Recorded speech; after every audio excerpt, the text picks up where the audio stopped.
अस्सलाम वालेकुम स्टूडेंट्स। बेटा कैसे हैं आप लोग? उम्मीद करता हूँ खैरियत से होंगे। बेटा चैप्टर एटॉमिक स्ट्रक्चर हमने स्टार्ट लिया था और उसमें हम इलेक्ट्रॉन की डिस्कवरी तक का जो काम है उसको डिस्कस कर चुके थे। तो आज बेटा उसके आगे का जो काम है उसको हम कंटिन्यू करते हैं। हमने डिस्चार्ज ट्यूब एक्सपेरिमेंट पढ़ा था जिसमें कैथोड पे से कुछ रेज निकल रही थी जिन्हें नाम दिया था कैथोड रेस का, और जिसका E/M रेशियो जे थॉमसन ने स्टडी किया और बताया कि चार्ज टू मास रेशियो किसी भी चीज़ पर डिपेंड नहीं कर रहा। तो पता चला कि ये फंडामेंटल पार्टिकल है, हर चीज़ में मौजूद है। तो कहा गया उसको कि ये एटम का सब एटॉमिक पार्टिकल है, जिसको स्टोन ने पहले से नाम दे चुके थे इलेक्ट्रॉन का। ठीक है, तो खैर ये तो इलेक्ट्रॉन की डिस्कवरी थी। अब ये जो कैथोड रेस डिस्कवर हुई थी ना, जैसे कि मैंने कहा जे थॉमसन ने इसके E/M पे काम किया, तो इसी तरह इसकी और भी प्रॉपर्टीज पे काम किया गया, और भी प्रॉपर्टीज की स्टडी की गई। सिर्फ E/M नहीं निकाला, और भी चीज़ें डिफरेंट साइंटिस्ट ने डिफरेंट एक्सपेरिमेंट्स किए और डिफरेंट बातें इनके बारे में बताई। तो कैथोड रेस की क्या प्रॉपर्टीज होती है बेटा, सबसे पहले हम वो डिस्कस कर रहे हैं। कैथोड रेस की कुछ इंपॉर्टेंट प्रॉपर्टीज आप लोगों के सामने लिखी है बेटा, जैसे cathode rays cast shadow of the objects place in their path, यानी यूं कह लो they travel in straight line. Cathode rays जो है वो कैथोड में से निकल रही थी और एनोड की तरफ जा रही थी स्ट्रेट लाइन में।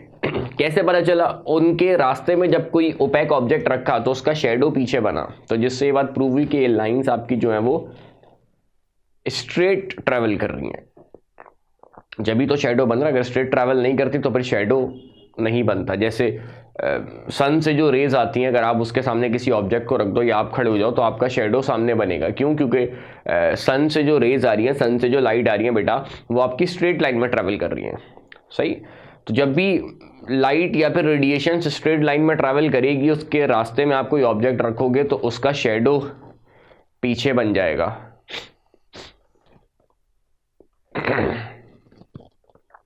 तो कैथोड रेस ओपेक ऑब्जेक्ट का शेडो बना रही थी, जो जिससे हमने ये बात बताई कि कैथोड रेस स्ट्रेट लाइन में ट्रैवल करती हैं। इसके अलावा can penetrate through small thickness of matter, जैसे कि aluminium foil, gold foil, without producing any perforations in the foil. सही? क्योंकि कैथोड रेस का मास बहुत कम होता है, क्योंकि बाद में पता चला इलेक्ट्रॉन ही थे ना, इनका मास बहुत कम होता है, तकरीबन नेग्लिजिबल होता है।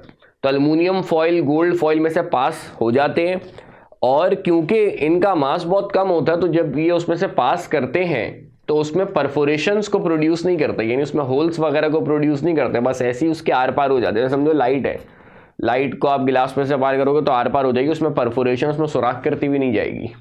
तो बिल्कुल इसी तरह कैथोड रेस भी जो है वो एल्युमिनियम फॉइल, गोल्ड फॉइल में से पेनिट्रेट कर जाती हैं परफोरेशंस किए बगैर। यही वजह थी कि डिस्चार्ज ट्यूब एक्सपेरिमेंट में जो है वो हमने एनोड परफोरेटेड नहीं लिया था, मगर उसके तब भी वो उसमें से पेनिट्रेट करके पीछे जो फ्लोरिसेंट स्क्रीन थी उस पर स्ट्राइक करके ग्लो प्रोड्यूस करवा रही थी।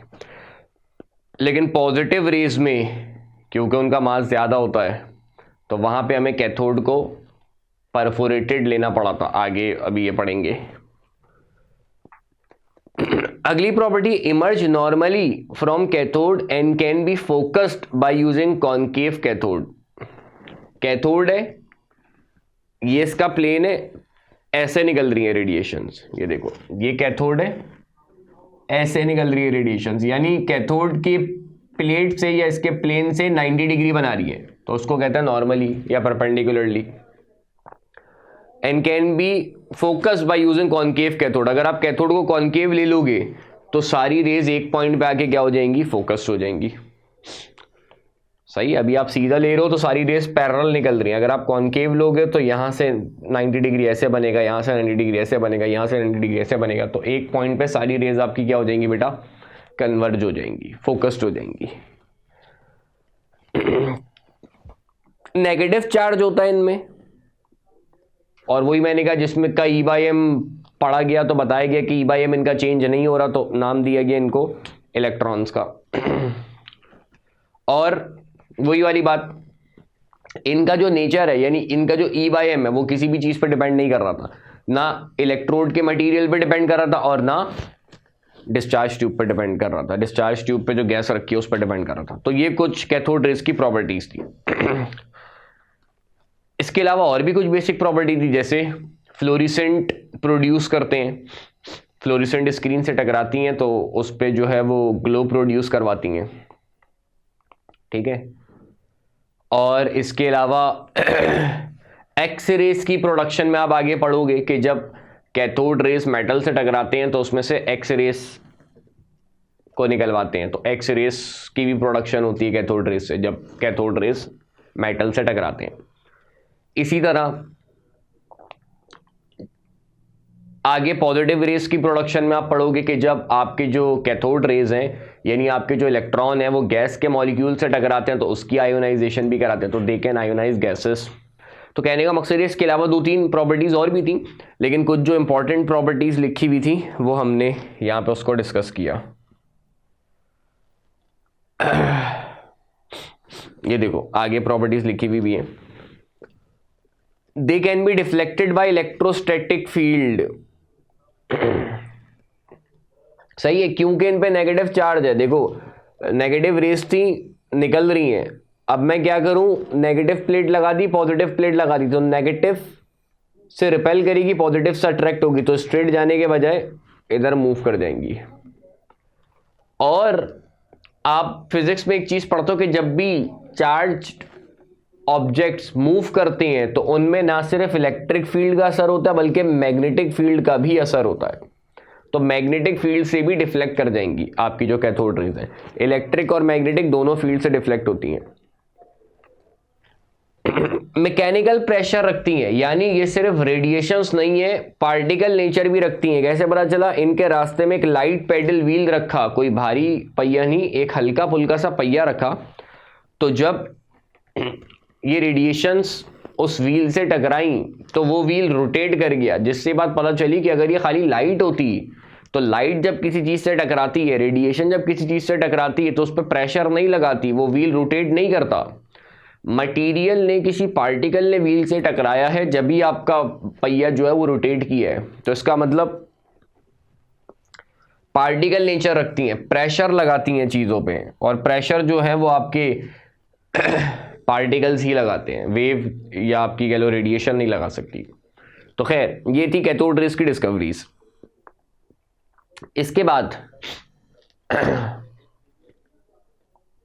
डिस्कवरी ऑफ प्रोटॉन, इलेक्ट्रॉन की डिस्कवरी हो गई। इसके बाद प्रोटॉन की डिस्कवरी इतनी मुश्किल नहीं थी, क्योंकि एक चीज पहले से ही सबको पता थी कि एटम न्यूट्रल पार्टिकल होता है। अगर इसमें कोई नेगेटिव चीज डिस्कवर हो गई है तो इसका मतलब इसके अंदर पॉजिटिव चीज भी होगी। तो उस जमाने के जितने भी साइंटिस्ट थे वो सब लग गए प्रोटॉन की डिस्कवरी में, क्योंकि जाहिर है जो डिस्कवर करेगा उसका नाम जोड़ दिया जाएगा उस साइंटिस्ट के नाम से। उसी जमाने में एक साइंटिस्ट थे जिनका नाम था गोल्डस्टेन। उन्होंने वही डिस्चार्ज ट्यूब एक्सपेरिमेंट को बार बार किया, क्योंकि इनका मानना था कि डिस्चार्ज ट्यूब एक्सपेरिमेंट से इलेक्ट्रॉन डिस्कवर हुआ है, तो डिस्चार्ज ट्यूब एक्सपेरिमेंट से ही जो है वो प्रोटॉन डिस्कवर होगा। तो इन्होंने उसी एक्सपेरिमेंट को बार बार किया और एक बार वो कामयाब भी हुए। कब? जब इन्होंने 2 चेंजेस की। पिछली क्लास में मैंने आप लोगों को बताया था, पिछले लेक्चर में, एक कैथोड को लिया परफोरेटेड यानी होल्स वाला, सुराख वाला, और दूसरा कैथोड रेस की प्रोडक्शन में हमने प्रेशर बहुत कम कर दिया था, 0.001 टॉर कर दिया था, यानी अंदर की तकरीबन सारी एयर निकाल दी थी। यहां पे प्रेशर उतना कम नहीं किया, कम किया 0.1 टॉर कर दिया, यानी अंदर एयर के भी, गैस के कुछ मॉलिक्यूल्स मौजूद थे। तो इन्होंने क्या देखा स्टार्टिंग में, तो वही देखा जो विलियम क्रूक ने देखा कि जब लो प्रेशर पे हमने वोल्टेज अप्लाई किया तो कैथोड पे से कुछ रेडिएशंस निकलती हुई एनोड की तरफ गई, जो कि कैथोड रेस का नाम जिनको पहले दे चुके थे, जिनका E/m बाद में पड़ा और इलेक्ट्रॉन का नाम उनको दिया गया। ये काम तो पहले ही हो चुका था। अब इनको देखना था कुछ नया, वो इनको देखने को मिला। इन्होंने क्या देखा इन्होंने देखा क्योंकि अब की बार इन्होंने कैथोड को लिया परफोरेटेड, सुराख वाला, तो इन्होंने देखा कुछ पार्टिकल्स या कुछ कह लो रेडिएशंस पीछे नजर आई इन्हें, यानी पीछे वाली जो स्क्रीन थी वो इन्होंने फ्लोरेसेंट ली, तो इन्होंने देखा कि जो पीछे वाला जो हिस्सा था ना ये ग्लो करने लग गया, इसमें से लाइट निकलने लग गई। सही हुआ कुछ यूं कि जब क्या कहते हैं उसे, आपके इलेक्ट्रॉन्स यहां से निकले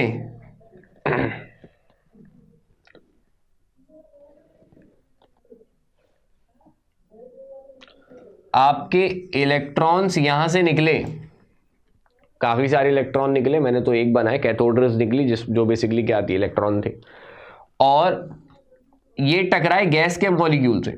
मैंने कहा ना अब की बार प्रेशर इतना कम नहीं है, प्रेशर 0.1 टॉर है, यानी अंदर गैस के भी अच्छे खासे मॉलिक्यूल है। गैस के मॉलिक्यूल से टकराए तो हुआ कुछ यूं, इसके अंदर भी गैस के मॉलिक्यूल में भी एटम है, सेंटर में न्यूक्लियस है, बाहर इलेक्ट्रॉन है। तो जब ये इलेक्ट्रॉन इससे टकराया तो इस गैस का जो इलेक्ट्रॉन था वो निकला।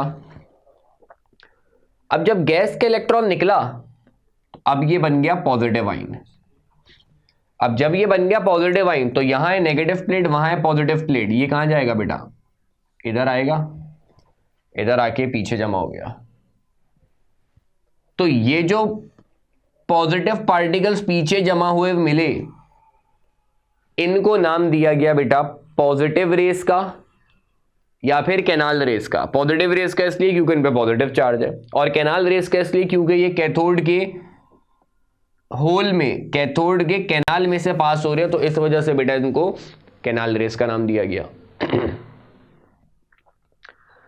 तो पॉजिटिव रेस की प्रोडक्शन इस तरीके से हुई कि जब फास्ट मूविंग इलेक्ट्रॉन्स जाके टकराए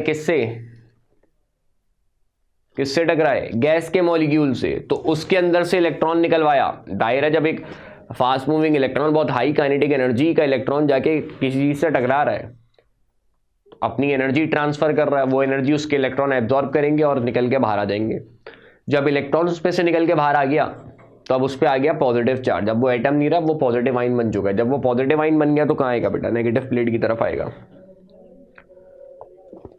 ठीक है, तो इस तरीके से आपकी जो है वो पॉजिटिव रेस की डिस्कवरी हुई।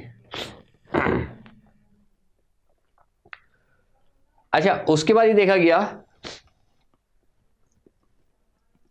सम radiation observe behind cathode, this radiation are called positive rays, canal rays का नाम दे दिया। और ये काम कब हुआ, जब हमने कैथोड को परफोरेटेड लिया। उसके बाद ये देखा गया कि जो पॉजिटिव रेज है इनका नेचर गैस पे डिपेंड कर रहा है। ये एमसीक्यूज बेटा बहुत आती है।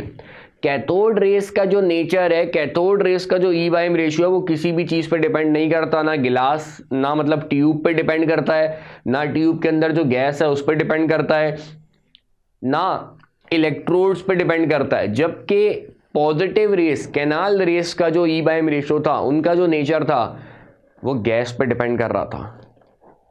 क्यों? क्योंकि गैस ही तो आयोनाइज होके इधर आ रही है, उसी को तो हम कैनाल रेस या पॉजिटिव रेस कह रहे हैं। तो अगर आप डिफरेंट गैस लोगे तो हर गैस का मास अलग अलग होगा, तो हर गैस का E/m रेशियो जो है वो आपका डिफरेंट होगा। फिर प्रोटॉन की डिस्कवरी कैसे हुई? प्रोटॉन की डिस्कवरी बेटा ऐसे हुई, गैस बदल बदल के देखा तो हर किसी में E/m रेशियो अलग अलग आ रहा था, किसी का ज्यादा आ रहा था, किसी का कम आ रहा था। अब ये देखा गया कि E/m रेशियो सबसे ज्यादा किस गैस का आ रहा है। E/m रेशियो बेटा सबसे ज्यादा किस गैस के लिए आएगा, ये एमसीक्यूज में भी आता है। E/m रेशियो सबसे ज्यादा किस गैस के लिए होगा बेटा? जो सबसे लाइटेस्ट होगी, हाइड्रोजन के लिए। ऐसा ही है, क्योंकि मास डिनोमिनेटर में आ रहा है, मास कम करूंगा तो E/m रेशियो की वैल्यू बढ़ेगी, और अगर मास ज्यादा करूंगा तो E/m रेशियो की वैल्यू कम हो जाएगी। तो ये बात MCQs में पूछ सकता है, E/m रेशियो ज्यादा किसका होगा? जिसका मास कम है। और E/m रेशियो कम किसका होगा? ऑप्शंस में जिसका मास सबसे ज्यादा होगा।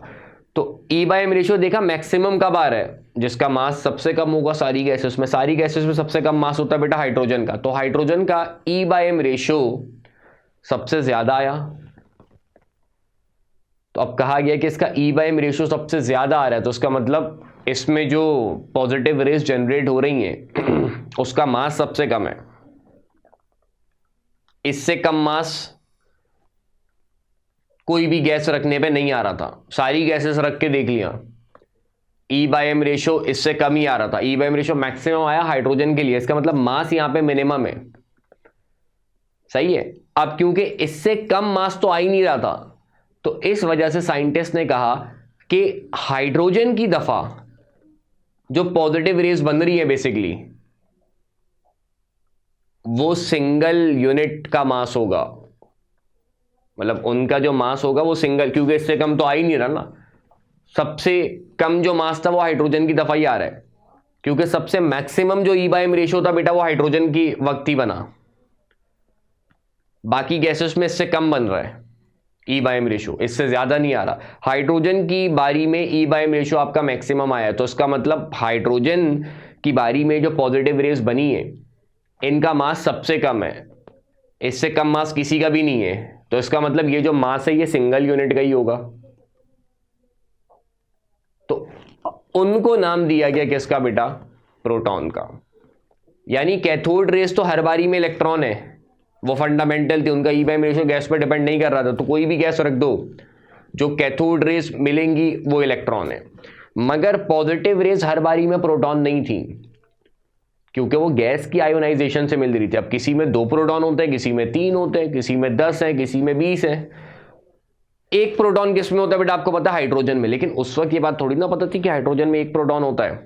उस वक्त इन्होंने कैसे पता लगाया? ऐसे पता लगाया कि देखा मैक्सिमम E/m किस में आ रहा है भाई? हाइड्रोजन में आ रहा है, तो उसका मास क्या होगा? मिनिमम होगा, और इससे कम मास किसी में नहीं आया, तो मतलब मिनिमम मास है इसका, तो सिंगल पार्टिकल का ही होगा ना। सही। अब आधा तो पार्टिकल हो नहीं सकता, तो सबसे कम हाइड्रोजन का आ रहा था, तो उसका मतलब ये सिंगल पार्टिकल का मास होगा। तो हाइड्रोजन की बारी में जो पॉजिटिव रेज जनरेट हुई, जो कैनाल रेज जनरेट हुई, उनको प्रोटॉन का नाम दिया गया। तो ये चीज थोड़ी समझने वाली थी कि कैथोड रेज हर बारी में इलेक्ट्रॉन कहलाए, जबकि पॉजिटिव रेज हर बारी में प्रोटॉन नहीं कहलाए, सिर्फ हाइड्रोजन की बारी में उनको प्रोटॉन का नाम दिया गया। ठीक है। तो ये चीज बेटा याद रखना कि E/m कैथोड रेस का गैस पर डिपेंड नहीं करता, पॉजिटिव रेस का गैस पर डिपेंड करता है। ज्यादा किसका होगा? जिसका मास कम है, और कम किसका होगा?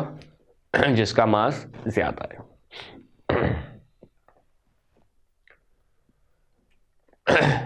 तो प्रोटॉन की डिस्कवरी हो गई, इलेक्ट्रॉन की डिस्कवरी हो गई। इसके बाद बारी थी न्यूट्रॉन की। अच्छा, न्यूट्रॉन डिस्कवर करना थोड़ा सा मुश्किल था, क्योंकि इलेक्ट्रॉन डिस्कवर हो गया, प्रोटॉन डिस्कवर हो गया, एटम न्यूट्रल माना जाता था। जब नेगेटिव डिस्कवर हुआ तो मैंने कहा पॉजिटिव की डिस्कवरी आसान थी, इतनी मुश्किल नहीं थी। पॉजिटिव नेगेटिव डिस्कवर होकर एक दूसरे को न्यूट्रल कर गए, काफ़ी टाइम तक ऐसे सिलसिला चलता रहा। फिर पता चला एटम के मास में मसला आ रहा था कि इलेक्ट्रॉन प्रोटॉन के मास को ऐड कर रहे थे तो एटम के मास के बराबर नहीं आ रहा था। तो थोड़ी सी साइंटिस्ट को इंडिकेशन मिल रही थी कि हो सकता है इसके अंदर और भी कोई पार्टिकल जो हैं वो एटम के अंदर मौजूद हो, मगर उसकी क्लू सही से नहीं मिल पा रही थी। तो न्यूट्रॉन की डिस्कवरी की जेम्स चैडविक ने आर्टिफिशियल रेडियो एक्टिविटी के तहत। अब आर्टिफिशियल रेडियो एक्टिविटी क्या होती है उसको समझने के लिए बेटा सबसे पहले आपको रेडियो एक्टिविटी पता होनी चाहिए कि रेडियो एक्टिविटी क्या होती है। रेडियो एक्टिविटी क्या होती है? एक एटम है जिसका न्यूक्लियस अनस्टेबल है। अनस्टेबल क्यों होता है आगे अभी उसको पढ़ेंगे। अनस्टेबल है तो वो रेडिएशन से इमिट करके अपने आप को स्टेबल कर लेता है, तो इस फिनोमिना को रेडियो एक्टिविटी कहते हैं। एक एटम के न्यूक्लियस में से खुद ब खुद बेटा रेडिएशंस का निकलना और उसके बाद उस एटम का स्टेबल हो जाना, उस न्यूक्लियस का स्टेबल हो जाना, इस प्रोसेस को रेडियो एक्टिविटी कहते हैं। आपने बचपन में सुना होगा वो एलिमेंट्स जो रेडियो एक्टिविटी करते हैं वो रेडियो एक्टिव एलिमेंट्स कहलाते हैं, जो कि ज़्यादातर वही एलिमेंट करते हैं जिनका एटॉमिक नंबर 82 से ज़्यादा होता है। अच्छा, ज़रूरी नहीं 82 से ज़्यादा एटॉमिक नंबर वाले एलिमेंट्स ही रेडियो एक्टिविटी करें। बेसिकली रेडियो एक्टिविटी के लिए शर्त ही है कि उस एटम में या उस आइसोटोप में न्यूट्रॉन टू प्रोटॉन का जो रेशियो है वो 1.5 से ज़्यादा होना चाहिए। यानी उस एटम में या उस आइसोटोप में आप न्यूट्रॉन और प्रोटॉन जितने हैं उसको डिवाइड करोगे तो रेशियो अगर 1.5 से ज़्यादा आ रहा है तो वो रेडियो एक्टिविटी करेगा। तो ज़्यादातर 82 से बड़े जितने भी एलिमेंट होते हैं उनमें प्रोटॉन न्यूट्रॉन का रेशियो 1.5 से ज़्यादा आता है, तो इस वजह से वो रेडियो एक्टिविटी करते हैं। जैसे एग्जाम्पल है ट्राइटियम की, हाइड्रोजन का आइसोटोप है, इसमें आपको पता है बेटा प्रोटॉन एक होता है, न्यूट्रॉन दो होते हैं, तो न्यूट्रॉन प्रोटॉन का रेशियो लोगे 2 आएगा जो कि 1.5 से ज़्यादा है, तो उसका मतलब ट्राइटियम रेडियो एक्टिव आइसोटोप है। इसकी प्रॉपर्टीज़ में आप पढ़ते होंगे, it is the radio active isotope of hydrogen. तो कहने का मकसद ये है कि सिर्फ वही एलिमेंट जिनका एटॉमिक नंबर 82 से ज़्यादा होता है रेडियो एक्टिविटी नहीं करते, उससे कम एटॉमिक नंबर वाले एलिमेंट भी रेडियो एक्टिविटी करते हैं। शर्त क्या होती है कि न्यूट्रॉन टू प्रोटॉन का रेशियो 1.5 से ज़्यादा होना चाहिए। न्यूट्रॉन टू प्रोटॉन का रेशियो 1.5 से ज़्यादा होगा तो न्यूक्लियस अनस्टेबल होगा। न्यूक्लियस अनस्टेबल होगा तो फिर वो रेडिएशन से इमिट करके अपने आप को स्टेबल करेगा। इस प्रोसेस को हम रेडियो एक्टिविटी कहते हैं। सही। जैसे यूरेनियम की मिसाल दी है, देखो बेटा यूरेनियम का एटॉमिक नंबर 92 है, मास नंबर 238 है, यानी प्रोटॉन 92 है और न्यूट्रॉन आप 238 में से 92 को माइनस करोगे तो तकरीबन आपके जो है वो अच्छे खासे कुछ आ जाएंगे। तो इसका जब आप रेशो लोगे तो 1 से बड़ा 1.5, इससे बड़ा आपके पास जो है वो इसका रेशो आ रहा होगा, तो इसका मतलब ये रेडियो एक्टिविटी करेगा। अब यूरेनियम की जब रेडियो एक्टिविटी हम कराते हैं तो ये दो उसमें कन्वर्ट हो जाता है, एक हीलियम में कन्वर्ट होता है और एक थोरियम में कन्वर्ट होता है। थोरियम का एटॉमिक नंबर 90 होता है और इसका मास नंबर 234 होता है। और ये जो हीलियम निकला है इसको हम अल्फा पार्टिकल के नाम से भी जानते हैं। सही है, जो हीलियम का न्यूक्लियस निकला है इसको हम अल्फा पार्टिकल के नाम से भी जानते हैं। आपने पढ़ा होगा कि रेडियो एक्टिव रेज जो होती हैं वो 3 तरह की होती हैं, अल्फा बीटा गामा। सही है, कुछ एलिमेंट अल्फा डीके करते हैं, मतलब अल्फा पार्टिकल को इमिट करते हैं, कुछ बीटा पार्टिकल को इमिट करते हैं, कुछ गामा रेस को जो इमिट करते हैं। तो यूरेनियम की जब रेडियो एक्टिविटी कराते हैं तो ये अल्फा पार्टिकल को इमिट करता है। अच्छा, इसमें ये जो ऑरेंज या रेड जो बने हुए हैं ये प्रोटॉन है और ब्लू ब्लू जो बनाए हुए हैं वो आपके न्यूट्रॉन है। तो हीलियम का एटॉमिक नंबर 2 होता है, मास नंबर 4 होता है, इसका मतलब इसमें 2 प्रोटॉन और 2 न्यूट्रॉन होते हैं। खैर, तो रेडियो एक्टिविटी होती है, एक न्यूक्लियस है, एक एटम है जिसका न्यूक्लियस अनस्टेबल है, तो अपने आप को स्टेबल करने के लिए बेटा रेडिएशंस निकाल रहा है, तो इस प्रोसेस को हम रेडियो एक्टिविटी करते हैं। खुद ब खुद होता है, नेचुरल प्रोसेस होता है। अच्छा, रेडियो एक्टिविटी को डिस्कवर करने वाले जो साइंटिस्ट थे वो हेनरी बैक्वेरेल थे। ये बात एमसीक्यूज में आ सकती है कि रेडियो एक्टिविटी के बारे में किसने बताया था? हेनरी बैक्वेरेल ने बताया था। सही है, और ये बात मैंने स्टार्टिंग में याद है जब आपको साइंटिस्ट के नाम लिखवा रहा था, इसलिए बीच बीच में ये चीज़ें डिस्कस नहीं कर रहा मैं। और एक रेडियो एक्टिव एलिमेंट होता है रेडियम, उसकी आइसोलेशन करने वाली साइंटिस्ट जो थी वो मैडम क्यूरी थी। तो रेडियो एक्टिविटी में इन दोनों साइंटिस्ट को याद रखना। अच्छा,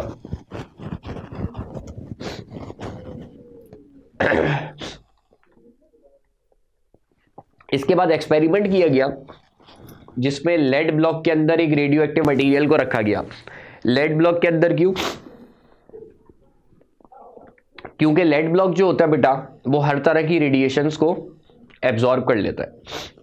तो सिर्फ एक ऊपर से ओपनिंग छोड़ी हुई थी, इसका मतलब वहीं से रेडिएशंस निकलेंगी, इसके अलावा कहीं और से रेडिएशंस नहीं निकल सकती। ठीक है। अब क्योंकि रेडियो एक्टिव मटीरियल है तो उसने रेडियो एक्टिविटी की, यानी इसमें से निकली रेडिएशंस। अब वो जो रेडिएशंस बेटा निकली वो 3 हिस्सों में स्प्लिट हो गई। इलेक्ट्रिक फील्ड हमने लगाई या मैग्नेटिक फील्ड लगाई, 3 हिस्सों में स्प्लिट हो गई। एक पॉजिटिव प्लेट की तरफ चली गई जिन पे हमने कहा कि उन पे नेगेटिव चार्ज है, एक नेगेटिव प्लेट की तरफ चली गई जिस पे हमने कहा कि पॉजिटिव चार्ज, और एक सीधी चली गई जिस पे हमने कहा कोई चार्ज नहीं है। जो नेगेटिव की तरफ गई हमने कहा जिन पे पॉजिटिव चार्ज है उनको नाम दिया गया अल्फा पार्टिकल का। सही है। और जो नेगेटिव की तरफ गई, सॉरी जो पॉजिटिव की तरफ गई जिस पे हमने कहा नेगेटिव चार्ज है उनको नाम दिया बीटा पार्टिकल का। और जो स्ट्रेट गई जिन पे कोई चार्ज नहीं था उनको हमने नाम दिया गामा रेस का। तो ये 3 तरह की रेडियो एक्टिव रेज मिली आपको। अब इसमें इनकी फर्दर प्रॉपर्टीज पे चलते हैं, अल्फा बीटा गामा की। अल्फा के बारे में बेटा मैंने आप लोगों को अभी बताया। अल्फा क्या होता है? हीलियम का न्यूक्लियस होता है जिसपे डबल पॉजिटिव चार्ज होता है। सही है। एटॉमिक नंबर इसका 2 होता है। एटॉमिक नंबर को चार्ज नंबर भी कहते हैं, तो एटॉमिक नंबर से इसका चार्ज पता चलता है। तो क्योंकि इसका एटॉमिक नंबर 2 है तो उसका मतलब इसका चार्ज नंबर 2 है, डबल पॉजिटिव चार्ज है। सही है। बीटा रेस को इलेक्ट्रॉन का नाम दिया गया। इन पे सिंगल चार्ज होता है, यानी माइनस चार्ज होता है। इलेक्ट्रॉन पे सिंगल नेगेटिव चार्ज होता है। और गामा रेस पे कोई चार्ज और कोई मास नहीं होता। नीचे फर्दर इसकी प्रॉपर्टीज जो है डिटेल में डिस्कस की गई हैं। Fast moving helium nuclei, 2 proton 2 neutron होते हैं, डबल पॉजिटिव चार्ज होता है। जिंक सल्फाइड यानी फ्लोरेसेंट स्क्रीन से स्ट्राइक करेंगे तो ग्लो प्रोड्यूस करेंगे। और पेनिट्रेशन पावर इनकी देखो कम है, 1 से 2 सेंटीमीटर जो है वो पेनिट्रेट करते हैं क्योंकि भारी पार्टिकल है, तो पेनिट्रेशन पावर इनकी कम है। बीटा रेस के फास्ट मूविंग इलेक्ट्रॉन है, नेगेटिव चार्ज है, इनकी पेनिट्रेशन पावर अल्फा के मुकाबले में ज्यादा है। सही है। गामा रेस का ना चार्ज होता है ना मास होता है। बेसिकली ये रेडिएशंस हैं या लाइट है जिनकी एनर्जी और फ्रीक्वेंसी बहुत ज्यादा होती है। काफी सारे मटेरियल से पेनिट्रेट कर जाते हैं और इनकी देखो पेनिट्रेशन पावर अच्छी खासी है। लेड में जो है वो 15 से 18 सेंटीमीटर तक जो है ये पेनिट्रेट कर जाते हैं। तो ये अल्फा बीटा गामा 3 तरह की रेडियो एक्टिव रेज होती हैं जो कि रेडियो एक्टिविटी के प्रोसेस के दौरान निकलती हैं। तो इसी तरह का कुछ काम करके जेम्स चैडविक ने बेटा न्यूट्रॉन को डिस्कवर किया। कैसे? देखो रेडियो एक्टिविटी 2 तरह की, एक नेचुरल एक आर्टिफिशियल।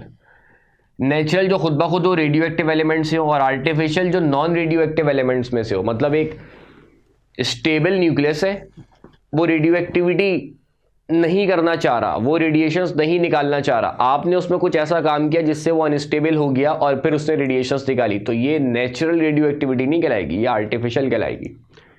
नेचुरल ये होती है कि एक एलिमेंट था, उसका न्यूक्लियस में न्यूट्रॉन प्रोटॉन का रेशियो ज्यादा था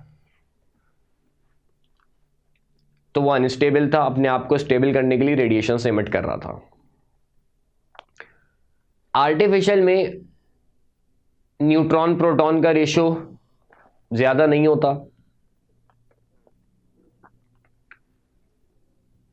पार्टिकल का मतलब उस न्यूक्लियस का रेडिएशंस निकालने का कोई मूड नहीं होता। आप कुछ ऐसा काम करते हो जिसके बाद वो रेडिएशन से एमिट करता है, तो ये आर्टिफिशियल रेडियो एक्टिविटी है। देखो आर्टिफिशियल रेडियो एक्टिविटी में क्या करते हैं, स्टेबल न्यूक्लियस को अनस्टेबल कराते हैं। कैसे? अल्फा पार्टिकल को एमिट करा के उससे वो रेडिएशंस निकालता है, न्यू एलिमेंट में कन्वर्ट होता है, और साथ में कुछ पार्टिकल्स एमिट करता है, जिसको चैडविक ने ऑब्जर्व किया तो वो उसको नाम दिया न्यूट्रॉन का। देखो बेरिलियम का न्यूक्लियस लिया, अब बेरिलियम आपका स्टेबल है, रेडियो एक्टिविटी नहीं करता, इस पे मारा अल्फा पार्टिकल। अल्फा पार्टिकल कहाँ से आ रहे होंगे, किसी रेडियो एक्टिव एलिमेंट से आ रहे होंगे पीछे कहीं से, सही है। तो रेडियो एक्टिविटी हुई किसी की, उससे अल्फा पार्टिकल्स निकले यानी हीलियम न्यूक्लियाई निकले, बेरिलियम के न्यूक्लियस पे स्ट्राइक करवाया। अब जाहिर है कि स्टेबल न्यूक्लियस रखा हुआ था, एक स्टेबल एटम रखा हुआ था, मैंने इस पर कोई चीज़ मारी जिससे वो क्या हो जाएगा, अनस्टेबल हो जाएगा। फिर वो कन्वर्ट हुआ किस में, एक स्टेबल एलिमेंट में, कार्बन में। और साथ में आपको पता है बेटा दोनों तरफ atomic number mass number balance होना चाहिए। यहाँ पे 2 + 4 6 है, 6 यहाँ हो गया बैलेंस है, 4 + 9 13 हो गया, वहाँ 12 है, तो इसका मतलब एक बचा। तो एक पार्टिकल निकला जिसका एटॉमिक नंबर तो कुछ नहीं था क्योंकि एटॉमिक नंबर यही पूरा हो गया, मगर उसका मास नंबर 1 था। इसका मतलब एक ऐसा पार्टिकल निकला, मैंने कहा नीचे वाला नंबर चार्ज को बताता है, जिसपे कोई चार्ज तो नहीं था मगर उसका मास था, और मास तकरीबन उतना ही था जितना प्रोटॉन का मास होता है। तो उस न्यूट्रल पार्टिकल को चैडविक ने नाम दिया किसका, न्यूट्रॉन का। तो न्यूट्रॉन की जो बेटा डिस्कवरी हुई थी वो आर्टिफिशियल रेडियो एक्टिविटी के तहत हुई थी, ठीक है। आर्टिफिशियल रेडियो एक्टिविटी के तहत न्यूट्रॉन को डिस्कवर किया, और किसने किया, जेम्स चैडविक ने किया, ठीक है। तो यहां पे तीनों पार्टिकल इलेक्ट्रॉन प्रोटॉन न्यूट्रॉन तीनों पार्टिकल आपके डिस्कवर हो गए, सही है। तो ये 3 पार्टिकल की हमने डिस्कवरी पढ़ी इस वीडियो पे। तो फिलहाल इस वीडियो को, इस लेक्चर को यहीं पे एंड करते हैं। अगले लेक्चर में आपसे मुलाकात होगी, अपना ख्याल रखना, अल्लाह हाफिज़।